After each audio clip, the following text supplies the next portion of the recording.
Salam jumpa lagi Bapak Ibu, Saudara dan Saudariku dalam renungan harian kita Embun Sabda Sabtu 23 Mei 2020 bersama saya Pater Adi Tiala SVD.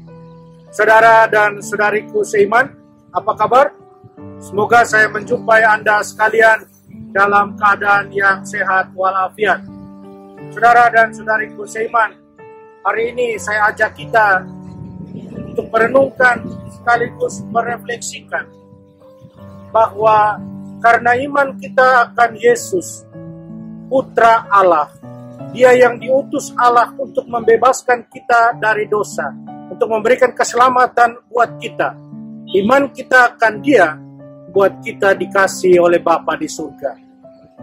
Dan hemat saya, saudara dan saudariku, itu adalah satu anugerah terindah, rahmat yang luar biasa yang kita terima karena kita dikasihi oleh Bapa di surga. Dan karena kasih Bapa akan kita, ada 3 hal yang Yesus ungkapkan dalam bacaan Injil hari ini yang merupakan rahmat terindah.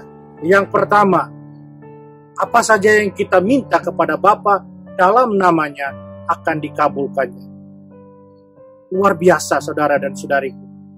Jangan pernah ragu untuk meminta sesuatu kepada Bapa di surga dalam nama Yesus. Mintalah dengan iman kita itu, maka akan dikabulkan.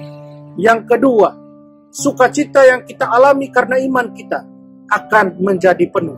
Sukacita yang tidak pernah akan dirampas dari kita. Kalau kita lihat banyak penderitaan, tantangan, kesulitan, tapi tidak meruntuhkan sukacita yang kita terima sebagai orang-orang yang beriman pada Tuhan Yesus. Yang ketiga, kita tahu bahwa kita tidak pernah jalan sendirian. Iman kita itu memungkinkan bahwa kasih Allah Bapa akan selalu menyertai kita kemana saja kita melangkah. Kemana saja kita melangkah untuk mewartakan Dia, mewartakan kasih-Nya yang kita terima dari Dia. Dia akan selalu bersama kita. Kita sedang dalam masa penantian, menantikan Roh Kudus dalam hidup doa, dalam novena Roh Kudus yang kita mulai hari ini. Saudara dan saudariku seiman, marilah kita terus menyadari, mensyukuri rahmat luar biasa yang kita terima dari Allah Bapa. Allah Bapa yang mengasihi kita karena kita punya iman akan putranya Tuhan kita Yesus Kristus. Saudara dan saudariku seiman, ada satu pengalaman ketika saya mendengarkan pengakuan dulu waktu di Filipina. Sebelum pengakuan, seorang anak gadis umur 16 tahun, anak sekolah, kelas 10, dia datang masuk ke dalam kamar pengakuan dengan menangis. Kemudian saya lihat ada oretan-oretan silet di tangannya. Sebelum mengaku saya katakan, kita jangan dulu lanjutkan dengan pengakuan. Saya ada beberapa pertanyaan. Dan saya tanya, mengapa dia mengoret-oret tangannya dengan silet? Dan dia jawab, dia merasa tidak dicintai. Tidak ada waktu untuk berkumpul bersama keluarga. Semuanya berjalan sendiri-sendiri. Papa mamanya, saudara dan saudarinya. Dia merasa sendiri, merasa tidak dicintai.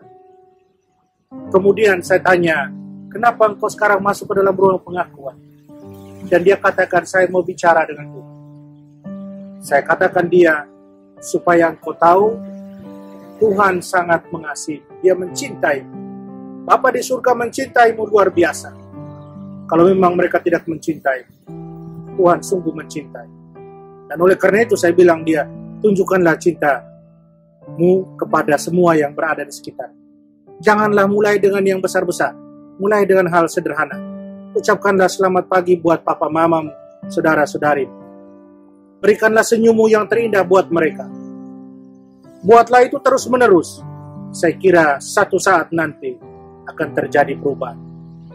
Saya hanya mau katakan kepada dia betapa Tuhan sungguh mencintai dia. Dan tidak perlu dia merusakkan badannya, tangannya dengan hal-hal yang tidak perlu. Saudara dan saudariku, mari kita syukuri terus kasih Allah itu pada kita dengan menjalani sebagai murid-murid putranya yang terkasih dengan setia. Mari kita mohon berkat dari Tuhan.